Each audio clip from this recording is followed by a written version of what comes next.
జై జనసేన జై తెలంగాణ.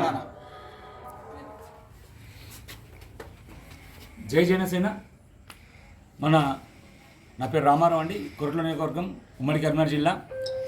జనసేన నాయకులు ఎవరైతే పవన్ కళ్యాణ్ గారు మాట్లాడిన మాటలకు వక్రీకరించి ఇక్కడ తెలంగాణలో కొంతమంది అంటే ప్రతిపక్షంలో ఉన్నవాళ్ళు, అధికార పక్షంలో ఉన్నవాళ్ళు, కొన్ని మంత్రులు కావచ్చు, వీళ్ళు వివిధ రకాల అతని మీద సారీ చెప్పాలి, లేకుంటే సినిమాలు ఆడనివ్వము, లేకుంటే తెలంగాణలో తనను తిరగనివ్వము, అది ఇదని మాట్లాడుతున్నారు.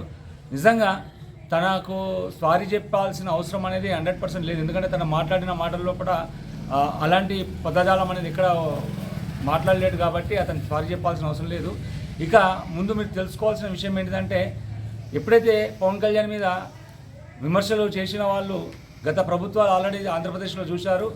5 సంవత్సరాల కిందట ఎంత తనను విమర్శించుకుంటూ తనను ఏ స్థాయిలో తనను అంటే కిందికి దించాలి అనే ఆలోచనతో ప్రతి ఒక్క ప్రభుత్వంలో వాళ్ళు అందరు చేసిన దానివల్ల ఏమైందంటే 151 స్థానాల నుంచి 11 స్థానాలకు పడిపోయినారు. రాబోయే తెలంగాణలో ఒక్కసారి కార్యాచరణ అనేది రెడీ అవుతుంది. జనసేన పార్టీ తెలంగాణ లోపల విస్తృతంగా తయారు చేయడానికి పవన్ కళ్యాణ్ గారు నిర్ణయం తీసుకున్నారు. ఒక్కసారి తెలంగాణలో పవన్ కళ్యాణ్ పార్టీ అంటే ఒక్కసారి ఒక బహిరంగ సభ సరిపోతుందండి. ఇలా ఉన్న అంటే మొత్తం అస్తవ్యస్తంగా రాజకీయాలు మారిపోయే అవకాశం ఉంటుంది. బీఆర్ఎస్ కావచ్చు, కాంగ్రెస్ నాయకులు కావచ్చు, తెలుసుకోవాల్సిన విషయం ఏంటిదంటే, మీకు మరో వైసీపీ పరిస్థితి పట్టొద్దని నేను అనుకుంటున్నాను. ఎందుకంటే అతన్ని ఎంతవరకు మీరు టచ్ చేయను అంతవరకే టచ్ చేయాలి. అంతకు మించి టచ్ చేస్తే మాత్రం ఖబర్దార్. మీ యొక్క ఆలోచనలు, మీ యొక్క తెలివితేటలు ఎక్కడ ఉపయోగించను అక్కడ ఉపయోగించండి. ప్రభుత్వంలో అంటే పాలన మీద ఆలోచించి పెట్టండి, కానీ ఆయన స్థాయి వేరు, ఆయన ఆలోచనలు వేరు. తన ఇప్పుడున్న భారతదేశంలో బెస్ట్ నాయకులలో తన ఒక నాయకుడు అండి. ఎందుకంటే తన ఇప్పటి వరకు ఎలాంటి పదవులు అంటే పొందలేడు. పదవుల్లో అంటే గెలవకుండా ఫస్ట్ టైం గెలిచి 4 మినిస్టరీలు, ఒక ఉప ముఖ్యమంత్రి పదవిని పొంది ఈరోజు ఒక్కొక్క మినిస్టరీలో ఒక్కొక్క దాంట్లో గ్రామ పంచాయతీ కావచ్చు, ఆరోగ్య శాఖ కావచ్చు, సైన్స్ అండ్ ఎన్విరాన్మెంట్ కావచ్చు, అదేవిధంగా ఉప ముఖ్యమంత్రి కావచ్చు, ప్రతి ఒక్క దాంట్లో ఒక అద్భుతమైన పరిపాలన అందిస్తున్నాడు. తన ఇప్పటివరకు మన భారతదేశంలోనే 75 సంవత్సరాల నుంచి కరెంటు లేని గ్రామాలకు మనకు కరెంట్ ఇవ్వడం జరిగింది. అదేవిధంగా రోడ్లు లేని గ్రామాలకు రోడ్లు ఇవ్వడం జరిగింది. ప్రతి గ్రామంలో గోకులాలు కట్టించిండు. తన పరిపాలనలో చాలా అభివృద్ధి పొందుతుంది ఆంధ్రప్రదేశ్. అలాంటి అభివృద్ధి గురించి తెలంగాణ ప్రజలు కోరుకుంటున్నారు. అతని దగ్గర నుంచి మీరు నేర్చుకోవాల్సింది ఇది. సారీ చెప్పడమో అదో కాదు. అతని స్థాయిని మీరు టచ్ చేస్తే ఖబర్దార్. ఇంకొకసారి మీకు రోడ్ల మీద మీ కాన్వాయిలు తిరగకుండా జనసేన పార్టీ, జనసేన నాయకులు రెడీగా ఉన్నారు. జనసేన పార్టీ ఎంత స్ట్రాంగ్ అంటే ఈరోజు తెలంగాణ వ్యాప్తంగా గ్రామాల పట, ఎందుకంటే ప్రతి గ్రామంలో ఒక హనుమాన్ దేవాలయం ఉంటుంది. అలానే తెలంగాణలో ప్రతి గ్రామంలో, ప్రతి కుటుంబంలో పవన్ కళ్యాణ్ నచ్చిన వ్యక్తులు ఖచ్చితంగా ఒక ఇంటికి ఒక వ్యక్తి ఉంటాడండి. తన రాజకీయ పరంగా కావచ్చు, మూవీ పరంగా కావచ్చు, అలాంటి వ్యక్తులు ఈ తెలంగాణ వ్యాప్తంగా ఉన్నారు. వాళ్ళందరూ ఒక్కసారి గొంతుగా విప్పితే మీ పరిస్థితులు ఏంటో అర్థం చేసుకోండి. ఇక్కడ నుంచి ఏదైనా మాట్లాడేటప్పుడు చాలా జాగ్రత్తగా మాట్లాడండి.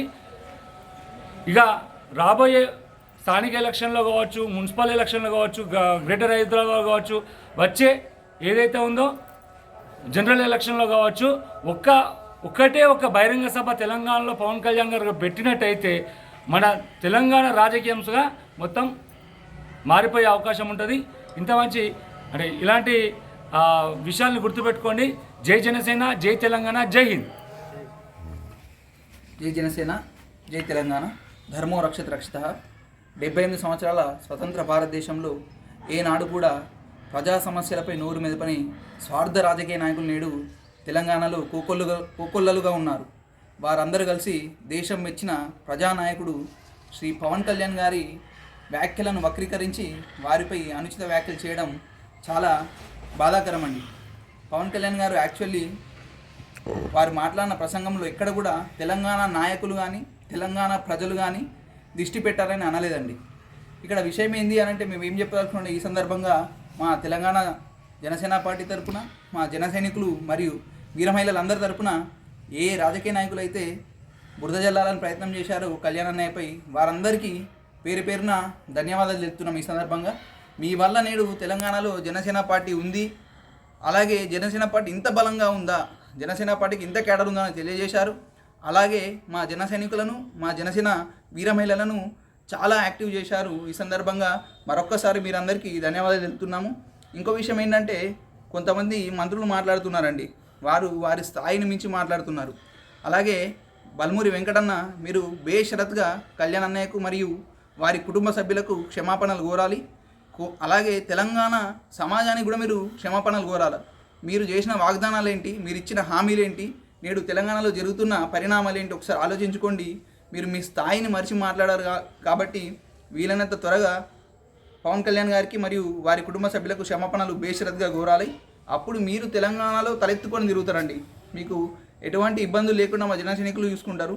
కావున ఈ సందర్భంగా అందరికీ మేము చెప్పే వినమ్రపూర్వక విషయం ఏంటి అని అంటే, కళ్యాణ్ అన్నయ్యపై అనుచిత వ్యాఖ్యలు చేయడం మానుకొని వారి నుండి ఏం నేర్చుకోవాలి, ప్రజాసేవలో ఎలా తలమునకలై ఉన్నారు, వారు ప్రజాసేవను ఎంత నిర్విఘ్నంగా నిర్వహిస్తున్నారో ప్రతి ఒక్క నాయకుడు తెలుసుకొని ప్రజల మన్ననలు పొందాలి. కానీ ఇంకా ఈ నీచ రాజకీయాలు, స్వార్థ రాజకీయాలు చేయడం, ప్రజలను తప్పుదోవ పట్టించడం, ఈ స్థానిక ఎన్నికల్లో వారు ఇచ్చిన హామీలను పక్కదోవ పట్టించి ప్రజల దృష్టి మరల్చడానికే ఈ రాజకీయ కుట్ర పన్నారని మా జనసైనికుల ఆరోపణ.